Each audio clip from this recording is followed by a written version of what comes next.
Hi friends, welcome to national driving institute. National driving ഇൻസ്റ്റിറ്റ്യൂട്ടിൻ്റെ പുതിയൊരു എപ്പിസോഡിലേക്ക് നിങ്ങൾക്ക് എല്ലാവർക്കും സ്വാഗതം. ഇന്ന് ഞാൻ ഇപ്പോൾ ട്രയൽ നടക്കുന്ന ഗ്രൗണ്ടിലാണ്. ഇപ്പോൾ HDV ഫയർമാൻ്റെ ക്ലാസ്സുകളാണ് നടന്നുകൊണ്ടിരിക്കുന്നത്. അപ്പോൾ നിങ്ങൾക്കറിയാം, ഏകദേശം 7-ാം തീയതി മുതൽ ഫയർമാൻ്റെ ക്ലാസ്സുകൾ സ്റ്റാർട്ട് ചെയ്യാണ്. കൊല്ലത്ത് സ്റ്റാർട്ട് ചെയ്തു. പിന്നെ ഇനി നാളെ കോഴിക്കോട്, ഇന്ന് 7-ാം തീയതിയാണ്. നാളെ കോഴിക്കോട്, അതായത് 2023 ഫെബ്രുവരി 7-ന് സ്റ്റാർട്ട് ചെയ്ത കഥ പറയുന്നത്. കാരണം എന്താണെന്ന് പറഞ്ഞാൽ, ഇനി അടുത്ത കൊല്ലം നിങ്ങൾ ഈ വീഡിയോ കാണുമ്പോൾ ഈ വർഷം ഒരു പക്ഷേ എല്ലാവർക്കും അറിഞ്ഞോളുന്നില്ല.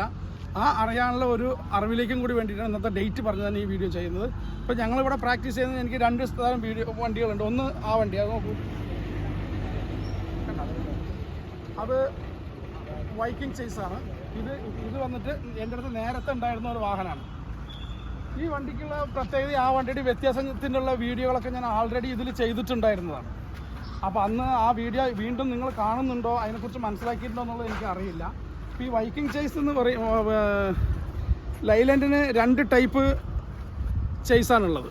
2 ടൈപ്പ് ചേസ് എന്ന് പറയുമ്പോൾ, ഇത് ചീറ്റ, അത് വൈക്കിംഗ്. ചീറ്റ എന്ന് പറയുമ്പോൾ ഫ്രണ്ട് ടയറിന്ന് മുന്നിലേക്കുള്ള ഭാഗം ഒരു എത്ര ദൂരമുണ്ടോ അതിനേക്കാളും ഒരു 2 അടി കൂടുതലായിരിക്കും വൈക്കിംഗ് ചേസിൽ. ആ വൈക്കിംഗ് ചേസിൻ്റെ ഭാഗം കൂടെ ഞാൻ കാണിച്ചു തരാം, അപ്പം നിങ്ങൾക്ക് മനസ്സിലാവും. ഇതൊക്കെ ഇന്ന് ക്ലാസ്സിന് വന്ന കുട്ടികളാണ്. കണ്ട, അവിടെ കുറേ ആൾക്കാർ നിൽക്കുന്നുണ്ട്.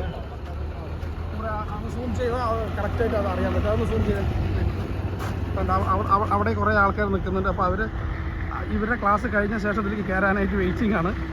അപ്പോൾ അത് ഇവരുടെ ഒരു സിസ്റ്റം പോലെയാണ് ഇവിടെ കാര്യങ്ങൾ കൊണ്ടുപോകുന്നത്. അതുകൊണ്ടാണ് ഇത് ഇവിടെ ആൾറെഡി ഇപ്പോൾ ക്ലാസ് നടന്നുകൊണ്ട് വണ്ടി ഉപയോഗിച്ചുകൊണ്ടിരിക്കുന്ന കുട്ടികളാണിത്.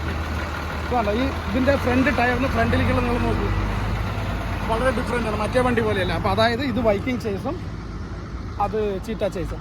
പിന്നെ വീൽ ബേസ് എന്ന് പറയുന്നത് 210 ആണ്. 210 വീൽ ബേസാണ്. സാധാരണ 210 വീൽ ബേസ് എന്ന് പറയുമ്പോൾ മാക്സിമം ലെവലായി. പിന്നെ 222 വീൽ ബേസുള്ള ലൈലൻഡിൻ്റെ ചേസുകളും ഉണ്ട്.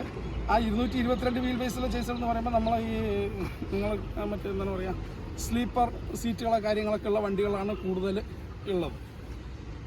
അപ്പോൾ ഇതിൽ മെയിനായിട്ട് വരുന്നത് ഈ ഫ്രണ്ടിലെ ഈ ചെറിയ ഭാഗവും വലിയ ഭാഗവും നമ്മൾ വ്യത്യാസം വരും. നമ്മൾ ഈ ടീ ഇടുന്ന സമയത്ത് ഫ്രണ്ട് നീളം കൂടുതലുള്ള വണ്ടികൾ നമ്മൾ ഈ ടീയിലേക്ക് ഒടിച്ച് കയറ്റുമ്പോൾ അതിൻ്റെ ലെഫ്റ്റ് സൈഡ് കമ്പിയിൽ തട്ടാൻ സാധ്യത കൂടുതലുണ്ട്. ആ ഒരു പ്രശ്നം മാത്രമേ ഈ 2 ചേസിൽ വരുള്ളൂ. ബാക്കിയുള്ള പുറകിലേക്കുള്ള അളവ് കാര്യങ്ങൾ വരുന്നതെല്ലാം സെയിമാണ്, അതിനൊന്നും യാതൊരു മാറ്റങ്ങളുമില്ല.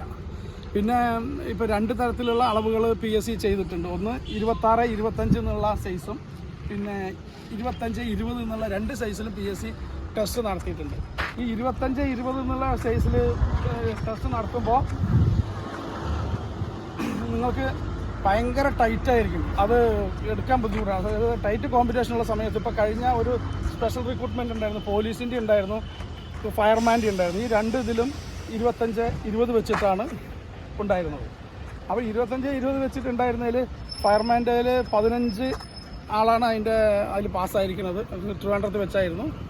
ഈ 15 ആൾക്കാർ അതിൽ പാസ്സായപ്പോൾ അതിൽ ആദ്യത്തെ 7 ആൾക്കാരിൽ 5 ആൾക്കാർ ഇവിടുന്ന് പോയ ആൾക്കാരാണ് ആ റാങ്ക് ലിസ്റ്റ് നിൽക്കുന്നത്.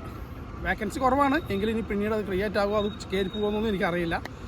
ആ 15 ആളെടുത്തതിൽ ആദ്യത്തെ 7-ലെ 5 എണ്ണം എൻ്റെ അടുത്ത് പഠിച്ചു പോയ ആൾക്കാരാണ്. എന്തുകൊണ്ടെന്ന് പറഞ്ഞു കഴിഞ്ഞാൽ, ആ ഒരു 20 എന്നുള്ള ക്വാളിറ്റിയിൽ ഞാൻ അന്ന് പഠിപ്പിച്ചത് കൊണ്ട് ഇന്ന് എനിക്ക് ചെയ്യാൻ പറ്റി. ഇപ്പോൾ സാധാരണ എല്ലാ ഡ്രൈവിംഗ് സ്കൂളുകാരും പിന്നെ നമ്മൾ ഈ ലൈസൻസിന് ടെസ്റ്റ് എടുക്കുന്ന സമയത്ത് ഈ 25, 20 എന്നുള്ള അളവ് തന്നെയാണ് ഉപയോഗിക്കുന്നത്. പക്ഷേ ഈ വലിയ വണ്ടിക്ക് 25, 20 പറഞ്ഞാൽ ഭയങ്കര ടൈറ്റാണ്. അപ്പോൾ അത്രയും ക്ലിയറായി പഠിപ്പിച്ചതുകൊണ്ട് അവിടെ നല്ലൊരു റിസൾട്ട് ഉണ്ടാക്കി. അപ്പോൾ ഇനി ഈ പരീക്ഷയ്ക്ക് വേണ്ടി തയ്യാറെടുക്കുന്ന ആൾക്കാർ, അല്ലെങ്കിൽ ഇനി ഏതെങ്കിലും PSC ടെസ്റ്റോ കാര്യങ്ങളോ വരുമ്പോൾ നിങ്ങൾക്ക് അതിനെക്കുറിച്ച് കുറച്ച് കാര്യങ്ങൾ അറിയാനായിട്ട് ഞാൻ കുറച്ച് കാര്യം പറയാൻ ഉദ്ദേശിക്കുന്നുണ്ട്. അതിപ്പോൾ ഇവർക്ക് ഒരു ക്ലാസ് എടുക്കുകയാണ്, എന്താണ് എങ്ങനെയാണെന്നുള്ളത്. അതിൻ്റെ ഫുൾ എക്സ്പ്ലനേഷനൊന്നുമില്ല, അത്യാവശ്യം പോയിന്റുകൾ പറയാം. ഇന്ന് ഞാൻ ആ പോയിന്റുകൾ പറയുന്നു. ഇന്നിപ്പോൾ ഒരു യൂട്യൂബർമാരും ആരും അത് ചെയ്തിട്ടില്ല. പക്ഷേ കുറച്ച് കാലം കഴിയുമ്പോൾ ഇത് അവരുടെ കയ്യിലെത്തും. അവരും ഇതേപോലെ തന്നെ പറയാൻ തുടങ്ങും. അതായത് ഇതിൽ കൃത്യമായിട്ട് സർക്കുലറിൽ ഈ PSC ടെസ്റ്റ് എങ്ങനെ നടത്തണം എന്നുള്ള സർക്കുലർ എന്താണോ അതാണ് ഞാൻ നിങ്ങളോട് സംസാരിക്കാൻ പോകുന്നത്. അപ്പോൾ അതിൻ്റെ സർക്കുലർ എൻ്റെ കയ്യിലുള്ളത് കൊണ്ടാണല്ലോ എനിക്കത് സംസാരിക്കാൻ പറ്റുന്നത്. അപ്പോൾ ഇത് ഞാൻ ഇവർക്ക് പറഞ്ഞു കൊടുക്കാൻ പോകുന്ന കാര്യത്തെക്കുറിച്ച് നിങ്ങൾ കൂടുതൽ ഇങ്ങോട്ട് വെക്കും.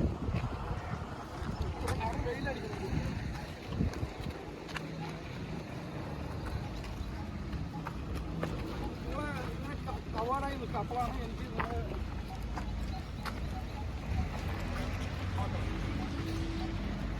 നിങ്ങൾ ഈ PSC ടെസ്റ്റ്, റോഡ് ടെസ്റ്റ് വളരെ പ്രധാനപ്പെട്ട ഒരു ഘടകമാണെന്ന് നിങ്ങൾക്ക് വ്യക്തമായിട്ട് അറിയാം അല്ലേ? അറിയോ? ഇതിൽ ഏതൊക്കെ ജില്ലകളിലെ ആൾക്കാരുണ്ട്? ട്രിവാൻഡ്രം ഉണ്ട് ആരെങ്കിലും? കൊല്ലം, ആലപ്പുഴ, എറണാകുളം, തൃശ്ശൂർ ആരുമില്ല.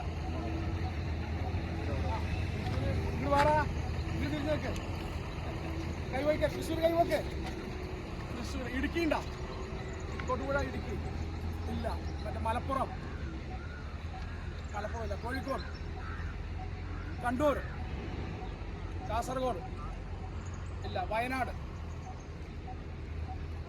അപ്പോൾ ഇത് ഇപ്പോൾ ഇങ്ങനെ ഒരു സംഭവം ഞാനത് കാണിച്ചു തരാനുള്ള കാരണം നിങ്ങൾ അറിയണം. ഓരോ ഭാഗത്തു നിന്നുള്ള ആൾക്കാർ ഇവിടെ വരുന്നത്, ഇത്രയും ദൂരത്ത് വരുമ്പോൾ അതിൻ്റേതായ റിസൾട്ട് ഉള്ളത് കൊണ്ടാണ് അവർ അങ്ങോട്ട് വരുന്നത്. അപ്പോൾ എനിക്ക് പറയാനുള്ള കാര്യങ്ങൾ കുറച്ച് നിങ്ങൾ ശ്രദ്ധിക്കുക. ഒന്ന് കുറച്ച് ക്യാമറ ഇങ്ങോട്ട് വരട്ടെ. ക്യാമറ കാരണം എന്താണെന്ന് പറഞ്ഞാൽ ഞാൻ പറയുന്ന വോയിസ് ക്ലിയർ ആകണം. പിന്നെ ആരുടെയും ഫേസ് എടുക്കരുത്. കാരണം എന്താ പറയുക, പല ആൾക്കാരും എല്ലാവർക്കും ഒരുപോലെ ഇഷ്ടപ്പെട്ടു എന്ന് വരില്ല. ഇപ്പോൾ പല വീഡിയോ ഞാൻ ആദ്യമൊക്കെ അത് ചെയ്തതാണ്. പിന്നീട് ഈ ടെസ്റ്റ് കാര്യങ്ങൾക്കൊക്കെ പോകുമ്പോൾ നിങ്ങളെ തിരിച്ചറിയും. പിന്നെ അവിടെ ചോദിക്കുക, അവിടെ പോയി ഇവിടെ പോയി എന്നുള്ള ചോദ്യങ്ങൾ വരും. പ്രത്യേകിച്ച് എന്തുകൊണ്ടാണ് അത് പറയുന്നത് പറഞ്ഞാൽ, ഞാനിവിടെ കുറേ സംഭവങ്ങൾ ഇട്ട് തന്നിട്ടാണ് പോകുന്നത്. നിങ്ങളെ തിരിച്ചറിഞ്ഞ് കഴിഞ്ഞാൽ നിങ്ങൾ നാഷണൽ പോയ ആളല്ലേ ചോദിക്കും. പിന്നെ അവിടുത്തെ സാറ് എന്തൊക്കെ ടിപ്സ് പറഞ്ഞാൽ ഏതൊക്കെയാണ് നിങ്ങളെ പിന്നാലെ തന്നെ നടന്നുകൊണ്ടിരിക്കും. അതിൻ്റേതായിട്ടുള്ള പ്രശ്നങ്ങൾ നേരത്തെ ഉണ്ടായതിൻ്റെ അടിസ്ഥാനത്തിലാണ് ഇപ്പോൾ ഞാൻ ആൾക്കാരുടെ ഫേസ് വെച്ചിട്ട് ഈ സംഭവങ്ങൾ റെക്കോർഡ് ചെയ്യാത്തത്. സാധാരണ ഡ്രൈവിംഗ് ടെസ്റ്റിന് വരുന്നവർ ചെയ്യും, പക്ഷേ ഈ PSC ടെസ്റ്റുകൾക്കൊക്കെ വരുന്ന ആൾക്കാരെ ചെയ്യാൻ എനിക്ക് അതിൽ മാനസികമായിട്ട് എനിക്കൊരു വിഷമം തോന്നിയിട്ട്. അപ്പോൾ PSC ഡ്രൈവർ ടെസ്റ്റിന് പോകുന്ന സമയത്ത് നിങ്ങൾ അറിഞ്ഞിട്ടുണ്ടാവും, ഡ്രൈവർ ടെസ്റ്റിന് നിങ്ങൾക്ക് മാർക്ക് 30 എന്നുള്ളത്. ആണോ? അറിഞ്ഞിട്ടുണ്ടോ? ഈ 30 എന്നുള്ളത് നിങ്ങളുടെ മാർക്കല്ല, ഗ്രേഡ് മാർക്കാണ്. 30, 25, 20, 15, 10, 5 എന്നുള്ള മാർക്ക് ഒരിക്കലും നിങ്ങൾ ഇതുവരെ കണ്ടിട്ടുണ്ടാവില്ല. പാസ്സായവരുടെ റാങ്ക് ലിസ്റ്റിൽ നിങ്ങൾ 5 എന്നുള്ള മാർക്ക് കണ്ടില്ല. കാരണം 5 വന്നു കഴിഞ്ഞാൽ ഫെയിൽഡാണ്. ഇവർ ഗ്രേഡ് തിരിച്ചിരിക്കുന്നത് എങ്ങനെയാണെന്ന് ഞാൻ പറഞ്ഞുതരാം. PSC റോഡ് ടെസ്റ്റ് നോക്കുന്നത് 100ലാണ് നിങ്ങൾക്ക് മാർക്കുന്നത്. 100ലാണ് മാർക്കുന്നത്. ഒരു പക്ഷേ നിങ്ങൾ ഈ ഒരു കാര്യം ആദ്യമായിട്ടായിരിക്കും അറിയുന്നത്. ഇതിൻ്റെ സർക്കുലർ കിട്ടിയപ്പോഴാണ് എനിക്കും ഈ കാര്യങ്ങൾ വ്യക്തമായിട്ട് അറിയുന്നത്. ഈ 100ൽ മാർക്ക് ഇടാൻ അവർ നിങ്ങളെ ശ്രദ്ധിക്കുന്ന കാര്യങ്ങൾ 12 കാര്യങ്ങളാണ് നിങ്ങളെ ശ്രദ്ധിക്കുന്നത്. 12 കാര്യങ്ങളിൽ 20 മാർക്കിൻ്റെ ഉണ്ട്, 16 മാർക്കിൻ്റെ ഉണ്ട്, 12 മാർക്കിൻ്റെ ഉണ്ട്, 8 മാർക്കിൻ്റെ ഉണ്ട്, 4 മാർക്കിൻ്റെ ഉണ്ട്. കൂടുതലും 4 മാർക്ക്. അപ്പോൾ ഈ മാർക്കുകളൊക്കെ ആഡ് ചെയ്ത് വരുമ്പോൾ നിങ്ങൾക്ക് 100 മാർക്കാണ് അതിൽ വരുന്നത്. 100 മാർക്കിലാണ് അവരിടുന്നത്.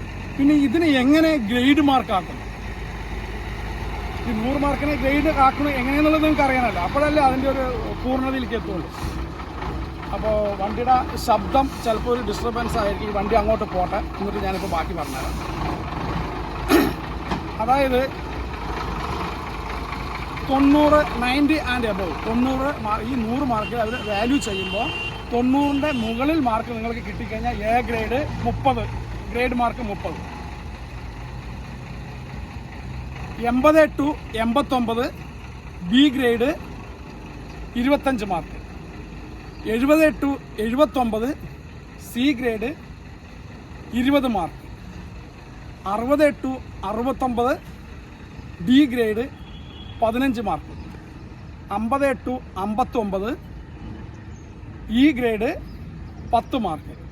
Below 49 F grade 5 mark. അപ്പോൾ ഈ ബിലോ അതിലേക്ക് കിട്ടിയ ആൾക്കാർ ഒരിക്കലും റാങ്ക് ലിസ്റ്റിൽ പെടില്ല. നിങ്ങൾ ഇതുവരെ റാങ്ക് ലിസ്റ്റിൽ കയറിയ ആൾക്കാരാണെങ്കിൽ നിങ്ങൾ ആ ലിസ്റ്റ് പരിശോധിച്ച് അറിയാൻ പറ്റും. അതിൽ 5 മാർക്ക് എന്നുള്ളത് നിങ്ങൾ കണ്ടിട്ടേ ഉണ്ടാവില്ല. വീണ്ടും ഞാൻ പറയണു, ഒരു യൂട്യൂബർമാരും ഇത് ചെയ്തിട്ടില്ല, ഒരാളും ഇങ്ങനത്തെ ഒരു വീഡിയോ ചെയ്തിട്ടില്ല. എനിക്ക് ഈ കാര്യങ്ങൾ അറിഞ്ഞിട്ടും ഞാൻ ചെയ്യാതിരിക്കാനുള്ള ഒരു കാരണം എന്താണെന്ന് പറഞ്ഞു കഴിഞ്ഞാൽ, ഇവിടെ വന്ന കുട്ടികൾ തന്നെ പറഞ്ഞു, സാറ് ഇത്രയും ഇതായിട്ടുള്ള കാര്യങ്ങൾ സാറ് പറഞ്ഞതെന്ന് കഴിഞ്ഞാൽ ബാക്കിയുള്ള ഡ്രൈവിംഗ് സ്കൂളും സാറും തമ്മിൽ വ്യത്യാസമില്ലാതാകും എന്നുള്ളൊരു അടിസ്ഥാനത്തിലാണ് ഞാനിത് പറയാതിരുന്നത്. പക്ഷേ ഇപ്പോൾ പറയാതിരിക്കാൻ നിവൃത്തിയില്ല. കാരണം ഈ വെറുതെ ഓരോ യൂട്യൂബർമാർ ഓരോ ഡ്രൈവിംഗ് സ്കൂളിൽ കയറിയിട്ട് 2000, 3000, 5000 വാങ്ങിച്ചിട്ട് അവർ വീഡിയോ ഇടും. കാരണം ഈ ഒരു സീസണിൽ ഒത്തിരി വൈറലായിട്ട് നിൽക്കുന്ന ചില സിൻസിയറായിട്ട് കുറേ കാര്യങ്ങൾ നിങ്ങൾക്ക് അനൗൺസ് ചെയ്യുന്ന യൂട്യൂബർമാർ പറയുമ്പോൾ നിങ്ങൾ ഓ ശരി, അത് ശരിയാണല്ലോ പറഞ്ഞിട്ട് നേരെ അങ്ങോട്ട് പാഞ്ഞു പോകും. അതൊരു ബിസിനസ്സായിട്ട് എടുത്തിരിക്കണം. എന്നെ സംബന്ധിച്ച് എൻ്റെ ഒരു ബിസിനസ് ആണെങ്കിലും അതിലെ ഒരു വശം എനിക്ക് ക്വാളിറ്റി ഉണ്ടാക്കണം, റിസൾട്ട് ഉണ്ടാക്കണം. അങ്ങനെ ഞാൻ ക്വാളിറ്റിയും റിസൾട്ടും ഉണ്ടാക്കി ഇവിടുന്ന് ഒരുപാട് ആൾക്കാർ റാങ്ക് ലിസ്റ്റ് കയറിയതിൻ്റെ അടിസ്ഥാനത്തിലാണ് നിങ്ങളെ കൂട്ടുകാർ പറഞ്ഞിട്ടാണ് അധികം ആൾക്കാർ നിങ്ങൾ വന്നിരിക്കുന്നത്. ആണോ അല്ലയോ? റാങ്ക് ലിസ്റ്റിൽ കയറിയ ആൾക്കാരില്ലേ നിങ്ങളതിൽ? കുറച്ചെത്തി പറ. ആ, അപ്പോൾ ഇത് എനിക്കറിയാം. അതുകൊണ്ടാണ് നിങ്ങൾ ചോദിക്കുന്ന സമയത്ത് ഞാൻ ഡേറ്റ് ടൈറ്റാണ് എന്ന് പറയാൻ കാരണം, ആദ്യം എൻ്റെ അടുത്ത് വന്ന് പഠിച്ച് ഫുൾ ക്ലാസ് എടുത്ത് പക്കയായി നിൽക്കുന്ന ആൾക്കാർക്ക് കഴിച്ചിട്ട് പുതിയ വരുന്ന ഒരാളെ ഞാൻ അഡ്മിറ്റ് ചെയ്യുള്ളൂ. ഏത് ഈ എക്സാമിൻ്റെ ടൈമിൽ. ഇപ്പോൾ ടെസ്റ്റ് നടക്കുന്ന ഡേറ്റ് വന്നതിന് ശേഷം അങ്ങനെ വരുന്നത് ഞാൻ അങ്ങനെ എടുക്കാറുള്ളൂ. അതുകൊണ്ടാണ് പുതിയതായിട്ട് വരുന്ന ആൾക്കാർക്ക് കൊടുക്കാത്തത്. പിന്നെ തുടക്കത്തിൽ കൊടുത്തു, പിന്നെ ചില ഞാൻ എന്തെങ്കിലും ഒരു തിരക്കിലാണ് നിങ്ങൾ ഫോൺ വരുന്നത്, ശരി നിങ്ങൾക്ക് ഡേറ്റ് തരുന്ന പറഞ്ഞിട്ട് അനൗൺസ് ചെയ്ത് പോകും. പക്ഷെ അത് കഴിഞ്ഞപ്പോൾ നമ്മൾ ഇവിടെ വന്ന് പഠിച്ച ആൾക്കാർ പിന്നീട് പറയുകയാണ്, സാറേ എനിക്ക് ഇങ്ങനെ വന്നിട്ടുണ്ട്, ഞാൻ സാറ് 2 ദിവസം മുന്നേ വിളിച്ചാൽ മതിയല്ലോ എന്ന് പറഞ്ഞിട്ട് വിളിച്ചതാണെന്ന് പറയുമ്പോൾ എനിക്കൊന്നും പറയാനില്ല, നീ വാന്നേ പറയാൻ പറ്റുള്ളൂ. അപ്പോൾ സാധാരണ ഞാൻ ഒരു പാക്കേജ് പോലെ ഒരു ഫീസ് വെച്ചിട്ടാണ് പഠിപ്പിച്ചിട്ടുണ്ടായിരുന്നത്, നിങ്ങൾക്കറിയാം. പക്ഷേ ഇപ്പോൾ ഈ എക്സാമിൻ്റെ ടൈമിൽ ഞാൻ നിങ്ങളുടെ അടുത്ത് പറഞ്ഞു പക്ക ഈ ഫീസ് തന്നെ വേണം എന്ന് പറഞ്ഞിട്ടും നിങ്ങൾ ഇത്രയും പേര് എത്തി, ഞങ്ങൾ തരാൻ തയ്യാറാണെന്ന് പറഞ്ഞു. പക്ഷേ നിങ്ങൾക്ക് ആക്ച്വലി ആ ഫീസ് വരില്ല. കാരണം എന്താണെന്ന് പറഞ്ഞു കഴിഞ്ഞാൽ ഞാൻ 5 ആളെ വെച്ച് പഠിപ്പിക്കുന്ന പോലെ അല്ലല്ലോ 15 ആളെ വെച്ച് പഠിപ്പിക്കുമ്പോൾ. അപ്പോൾ അതിൻ്റേതായ കുറവ് നിങ്ങൾക്കതിലുണ്ടാവും. അത് നിങ്ങൾ എത്ര എടുക്കുന്നു നോക്കിയിട്ട് അത് ഞാൻ പറയാം. ആൾറെഡി പഠിച്ച ആൾക്കാർ വേഗത്തിൽ എടുക്കാൻ പറ്റും. അപ്പോൾ അതിനനുസരിച്ച് എണ്ണങ്ങൾ കൂടുതൽ നിങ്ങൾക്ക് എങ്ങനെയാണോ നിങ്ങളെ കണക്ക് നിങ്ങൾ എന്നോട് പറഞ്ഞാൽ മതി. എത്ര എണ്ണം നിങ്ങൾ ഇടുന്നു എന്ന് എണ്ണി നോക്കിയിട്ടൊന്നുമല്ല ഇവിടെ പൈസ വാങ്ങിക്കുന്നത്. അത് നിങ്ങൾക്കിത് ഈ ക്ലാസ് കഴിയുമ്പോൾ നിങ്ങൾക്കറിയും. കഴിഞ്ഞ ദിവസങ്ങളിലും അങ്ങനെ തന്നെ ആയിരുന്നു ഇത് നടന്നിട്ടുണ്ടായിരുന്നത്. പിന്നെ ഇനി ഈ 12 കാര്യങ്ങൾ എന്തൊക്കെയാണ് പറയണമെന്നുള്ള PSC ശ്രദ്ധിക്കുന്നതുള്ള ആ കാര്യങ്ങൾ മാത്രം നിങ്ങൾ റോഡ് ടെസ്റ്റിൽ കെയർ ചെയ്താൽ മതി. ഇപ്പം ഞാൻ ഇതിൽ ഈ 12 കാര്യങ്ങൾ പറയാം, പക്ഷെ അതിൻ്റെ എക്സ്പ്ലനേഷൻ ഞാൻ തരാൻ ഉദ്ദേശിക്കുന്നില്ല. കാരണം അതിൻ്റെ എക്സ്പ്ലനേഷൻ എന്ന് പറയുന്നത് അത് ഞാൻ എന്താണ് അവിടെ പ്രവർത്തിക്കുന്നത് എന്നുള്ളതിന് തുല്യമാകും. അപ്പോൾ അതിലേക്ക് ഞാൻ ഉദ്ദേശിക്കുന്നില്ല. ഇപ്പോൾ ഇതിൻ്റെ പുറകുറിപ്പ്, അപ്പോൾ നിങ്ങൾ 12 കാര്യങ്ങളിൽ ആദ്യത്തെ ഒരു കാര്യം, ഇപ്പോൾ വണ്ടിയുടെ ഈ ശബ്ദമുള്ളത് കൊണ്ട് ചിലപ്പോൾ പറഞ്ഞ് അതിലേക്ക് എത്തിക്കൊള്ളുന്നില്ല.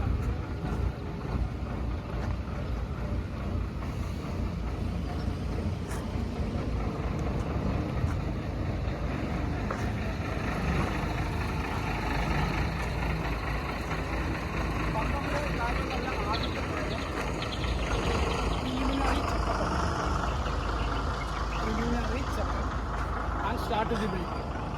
ഒന്ന് preliminary checkup and start the vehicle. പിന്നെ ബാക്കി ഉള്ള 6 പോയിന്റുകൾ ഡ്രൈവിംഗ് ടെസ്റ്റിനെ സംബന്ധിച്ചാണ്.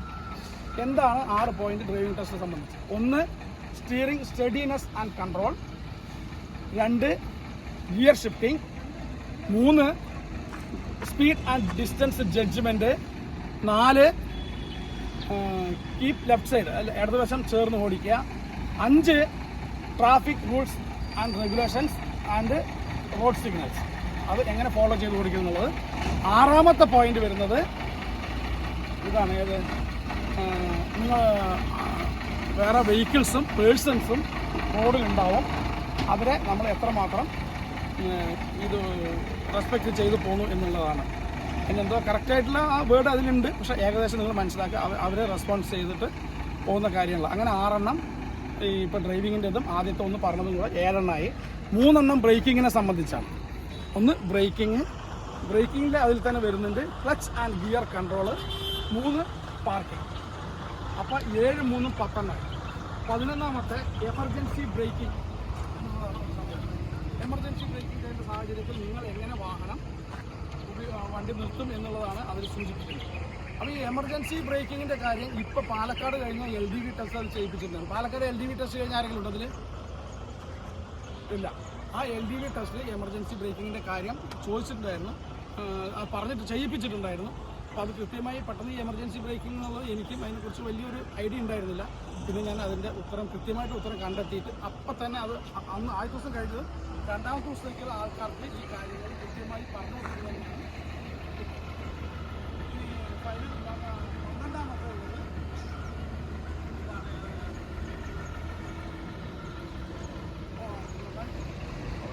Total performance, all over performance നിങ്ങൾ എങ്ങനെ ഓവറോൾ കോൺഫിഡൻസ് എന്തോ അതിന് ഉപയോഗിച്ചിട്ടുള്ളതാണ്. അങ്ങനെ 12 കാര്യങ്ങളുണ്ട്. ഇതിലെ preliminary checkup and start the വെഹിക്കിളിന് നിങ്ങൾക്ക് 8 മാർക്കാണ്. പിന്നെ സ്റ്റിയറിംഗ് കൺട്രോൾ ആൻഡ് സ്റ്റഡിനെസ്സിന് 20 മാർക്കാണ്. ട്രാഫിക് റൂൾസ് ആൻഡ് റെഗുലേഷൻസ് കാര്യങ്ങൾ നോക്കി പോണതിന് 16-12 മാർക്കാണ്. അതേപോലെ തന്നെ ഗിയർ കൺട്രോളിന് ഇതേപോലെ 12-16 മാർക്കാണ് അതിൽ വരുന്നത്. അപ്പോൾ അത് ഏകദേശം നമുക്ക് ആ കണ്ടതിൻ്റെ ഇതിലാണ് ഞാൻ പറയുന്നത്. അപ്പോൾ അത് നോക്കി വായിക്കുകയാണെങ്കിൽ കറക്റ്റായിട്ട് എനിക്കത് പറയാൻ പറ്റുമായിരുന്നു. പിന്നെ ഓവറോൾ കോൺഫിഡൻസിന് 8 മാർക്ക്. പിന്നെ കുറേ കാര്യങ്ങൾക്ക് നിങ്ങൾക്ക് 4 മാർക്കാണ് പറഞ്ഞിരിക്കുന്നത്. ഈ നിങ്ങൾക്ക് ഒരു 20 മാർക്ക്, ഇപ്പോൾ ഉദാഹരണത്തിന് ഇപ്പോൾ 20 ഓവറോൾ കോൺഫിഡൻസിന് 20 മാർക്കാണ് PSC തരാൻ അതിൽ ഉള്ളത്.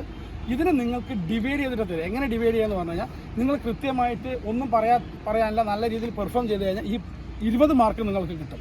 അപ്പോൾ ഈ 20 മാർക്ക് കിട്ടുക എന്ന് പറഞ്ഞാൽ അതിനെ അവർ ഡിവൈഡ് ചെയ്തിരിക്കുന്നത് excellent, good, above average, below average, poor 5 category ആക്കിയിട്ടുണ്ട്.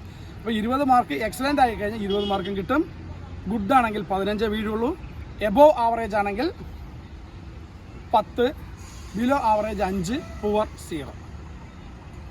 പിന്നെ അതിൽ പറയുന്ന ഒരു പ്രത്യേക കാര്യം, ഈ പറയുന്ന ഈ 12 കാര്യങ്ങളിലും മിനിമം 50% കൂടുതൽ മാർക്ക് ഉണ്ടെങ്കിൽ മാത്രമേ you are eligible to enter in your rank list. Okay, അപ്പോൾ ഇതൊരു കാര്യം. ഇപ്പോൾ ഇതിനെക്കുറിച്ചുള്ള എക്സ്പ്ലനേഷനും ഞാൻ തരുന്നുണ്ട്. അത് കഴിഞ്ഞിട്ട് പിന്നെ റോഡിൽ പോകുന്ന സമയത്ത് ഇത് പ്രാക്ടീസ് ചെയ്യാം. ഇങ്ങനെ ചെയ്യുന്ന കേരളത്തിലെ ഒരു സ്ഥാപനം ഇത് തന്നെ ഉള്ളൂ, 100% പറയാം. അതുകൊണ്ടാണ് ഞാൻ ഇതിൻ്റെ വീഡിയോ നിങ്ങൾക്ക് കൃത്യമായിട്ട് ഒരു വീഡിയോ ചെയ്തത്. അതൊരു വീഡിയോ ചെയ്യാതിരുന്നതാണ്. വീണ്ടും ആ വീഡിയോ ചെയ്യാനുള്ളൊരു കാരണം എന്ന് പറയുന്നത് അറിയണം നിങ്ങൾക്ക് ഞാൻ എന്തെന്ന് അറിയാം. എൻ്റെ കാര്യം ഞാൻ ഇവിടുത്തെ ലൈവ് സംഭവങ്ങളാണ് നിങ്ങൾക്ക് ഇട്ട് കാണിച്ചു തരുന്നത്. പക്ഷേ ബാക്കിയൊക്കെ റെക്കോർഡ് ചെയ്തിട്ട് അടുത്താളെ കൊണ്ട് ഇടിപ്പിച്ചിട്ട് വരുന്ന വീഡിയോ. അപ്പോൾ 2 വീഡിയോയും വ്യത്യാസങ്ങൾ നിങ്ങൾ മനസ്സിലാക്കാനാണ് ഞാനത് പറയുന്നത്. പിന്നെ ഇതിൻ്റെ എക്സ്പ്ലനേഷൻ ഞാൻ ഈ വീഡിയോയിൽ പറയാൻ ഉദ്ദേശിക്കുന്നില്ല. കാരണം ഉദ്ദേശിച്ച് കഴിഞ്ഞാൽ അത് പറഞ്ഞു കഴിഞ്ഞാൽ അതിലേക്ക് വീണ്ടും ഏകദേശം ഒരു മണിക്കൂർ ക്ലാസ്സാണ് ഇവർക്ക് കൊടുക്കുന്നത്. ഈ 1 മണിക്കൂർ വീഡിയോ ഒന്നും ആരും ഇരുന്ന് കാണാൻ കൂട്ടാക്കില്ല. അതുകൊണ്ടാണ് ഞാനത് ചെയ്യാത്തത്. അപ്പോൾ തൽക്കാലം നിങ്ങൾക്ക് എന്തെങ്കിലും സംശയങ്ങളുണ്ടെങ്കിൽ നിങ്ങൾക്ക് എന്നോട് വിളിച്ച് ചോദിക്കാം. വിളിച്ച് ചോദിക്കേണ്ട എൻ്റെ നമ്പർ 9895698369 എന്നുള്ളതാണ്. ഇതിൻ്റെ എവിടെയെങ്കിലും നിങ്ങൾക്ക് വീഡിയോയിലോ അല്ലെങ്കിൽ കാരണം എന്താ പറയുക, ഞാൻ ഒരിക്കലും എഡിറ്റ് ചെയ്തിട്ട് അങ്ങനെ വീഡിയോ ഇടാറില്ല. പിന്നെ ചില കേസിൽ മാത്രമേ ഈ നമ്പറും കാര്യങ്ങളൊക്കെ കേട്ടാൽ മാത്രമേ ഞാൻ എഡിറ്റിംഗ് എടുക്കാറില്ല. എന്താണ് റെക്കോർഡ് ചെയ്യുന്നത് അതിനെ ഡയറക്റ്റ് അപ്ലോഡ് ചെയ്യുകയാണ് ചെയ്യുന്നത്. എഡിറ്റ് ആകുമ്പോൾ അതിൻ്റെ ഒരു ഒറിജിനാലിറ്റി പോകും. അപ്പോൾ സാധാരണ നിങ്ങൾക്കറിയാം, ഓരോ യൂട്യൂബർമാരൊക്കെ എഡിറ്റ് ചെയ്തിട്ട് ആ വീഡിയോയ്ക്ക് ഒരു ഭംഗി കിട്ടാൻ വേണ്ടിയിട്ട് എഡിറ്റ് ചെയ്യാറുണ്ട്. എന്നെ സംബന്ധിച്ച് എഡിറ്റ് ചെയ്യേണ്ട ആവശ്യമില്ല. എൻ്റെ മെസ്സേജാണ് ഇമ്പോർട്ടൻ്റ് എന്നുള്ളതിലാണ് ഞാൻ ചെയ്യുന്നത്. പിന്നെ ഇപ്പോൾ ഈ പറഞ്ഞ കാര്യങ്ങൾ ഇന്നിപ്പോൾ ഇതുവരെ ഏത് യൂട്യൂബർമാരും ചെയ്തിട്ടില്ല. ഇനി അവർ ചെയ്യും. ഇതിനെക്കുറിച്ചുള്ള സംഭവങ്ങൾ അവരിൽ കിട്ടി ചെയ്യുമ്പോൾ നിങ്ങൾ ആലോചിച്ചോളൂ. അപ്പോൾ എൻ്റെ വന്ന ശേഷം അവിടേക്ക് എത്തുന്നത്. ഇതുവരെ തന്നെ ഈ ഡ്രൈവിങ്ങിനെ കുറിച്ചുള്ള വീഡിയോ കേരളത്തിൽ ആദ്യമായി ചെയ്തത് ഞാൻ തന്നെയാണ്. അത് ഈ വീഡിയോ കാണാൻ എല്ലാവർക്കും അറിയാം. ശരിയാണോ അല്ലയോ? നിങ്ങൾ അടിച്ചു നോക്കിക്കഴിഞ്ഞാൽ എൻ്റെ വീഡിയോയ്ക്ക് ഏറ്റവും കൂടുതൽ. പിന്നെ ഈ വീഡിയോ കണ്ട് ഫോളോ അപ്പ് ചെയ്തിട്ടാണ് പുറകെ ഓരോന്ന് വരുന്നത്. അപ്പോൾ അവരുടേതായിട്ടുള്ള ഇത് വരുന്നു. പക്ഷേ ആദ്യം ഞാനിപ്പോൾ ഈ വീഡിയോ ചെയ്തത് ഞാൻ വീഡിയോ കണ്ടിട്ടാണോ ഇനി വേറെ എന്നുള്ളത് ചോദിച്ചു കഴിഞ്ഞാൽ അതിനുള്ള മറുപടി പറയാനുള്ളത്. ഞാൻ ഇതേപോലെ ക്ലാസ് എടുക്കുമ്പോൾ എൻ്റെ അടുത്ത് വന്ന അജ്മൽ എന്ന് പറഞ്ഞിട്ടൊരു പയ്യൻ ഇവിടെ അടുത്ത് തന്നെ ഉണ്ടായിരുന്നു. അപ്പോൾ എൻ്റെ അടുത്ത് പറഞ്ഞു, സാർ ഇത്രയും കാര്യങ്ങൾ പറഞ്ഞ് യൂട്യൂബിലൊക്കെ ഇട്ട് കഴിഞ്ഞാൽ ഒരുപാട് ആൾക്കാർ അറിയും, അത് സാർക്ക് തന്നെ നല്ലൊരു ഗുഡ് വിൽ ക്രിയേറ്റ് ചെയ്യാൻ പറ്റുമെന്ന് പറഞ്ഞ ആ ഒരു വാക്കിൻ്റെ മുകളിൽ ഞാൻ ചെയ്ത കാര്യങ്ങളാണ് ഇന്ന് നിങ്ങൾ ഇത്രയും പേര് ഇവിടെ എത്താനുള്ള കാരണം കേട്ടോ. അപ്പോൾ ഇനി തൽക്കാലം ഞാൻ ഇത് നിർത്തിയ ശേഷം നിങ്ങൾക്ക് അതിൻ്റെ എക്സ്പ്ലനേഷൻ തരാം. ഇത്രയും പറഞ്ഞിട്ട് I am Jagadish for national driving institute. Good by.